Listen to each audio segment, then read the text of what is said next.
Hey church family, today is Tuesday and I have the privilege of inaugurating you with the book of Hosea. Now I don't know that in our actual time of doing these videos that I've got to start a chapter. So thank you for the opportunity for starting with book number 1. So we're going to talk about Hosea 1 through 3. And not that any of the prophets' obedience hasn't been awestruck to me in my mind, but this one is tough. I mean, so God comes to Hosea and says, you are going to take a wife whose name is Gomer, and she is going to be unfaithful. So I'm going to come to you as the future mother-in-law of some Hedrick kids, whether it be my boys or my daughter, and because I think that I'm closer to that than the 19 years ago that I married Kevin. So that is probably in the next decade, a Hedrick kid is going to come to me and say, Mom, I think I'm in love with blank. And the last thing I want them to say to me is, and I'm pretty sure they're going to be unfaithful.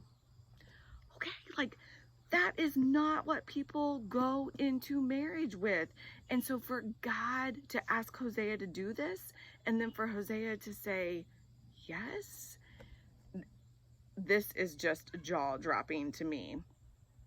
But we understand the illustration, we understand the metaphor, we understand what God is saying here in that this is how the people of Israel have broken my heart. And so I want the physical understanding of the lack of trust, the lack of love, the lack of commitment to be there.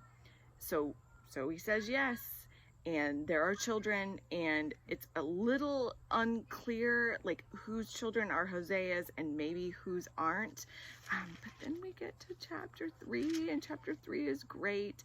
And it says, then the Lord said to me, go again, love a woman who is loved by her husband, yet an adulteress, even as the Lord loves the sons of Israel, though they turn to other gods. And this is the part I struggle with, and love raisin cakes. Okay, why in the Bible does it talk about raisin cakes? Doesn't God know that raisins are gross? I digress, but I don't like raisins. Then we get to the end of chapter 3, and it says, afterward the sons of Israel will return and seek the Lord their God and David their king, and they will come trembling to the Lord and to his goodness in the last days. All is well, but it doesn't mean that it wasn't painful. And I think that today my takeaway from all of this is, would we enter into something, whether it be marriage, whether it be a friendship, whether it be a job, who knows what it is, would we enter into it knowing what the promise of the unfaithfulness is? I don't know. But would we enter into it knowing that God has us in the end, that God has extreme love and extreme patience and extreme kindness? And in this book, I'm reminded more than maybe ever of grace and unconditional love. I myself, man, I disappoint God on probably a daily basis. And I probably disappoint my husband as well, and in my relationships. But we always get the third chapter. We always get the third chapter with God and in those relationships where unconditional love is. So today, maybe today is less of a first chapter where you know the outcome, but it's more of a third chapter in Hosea where you know that God is good, and so are people, and so is love.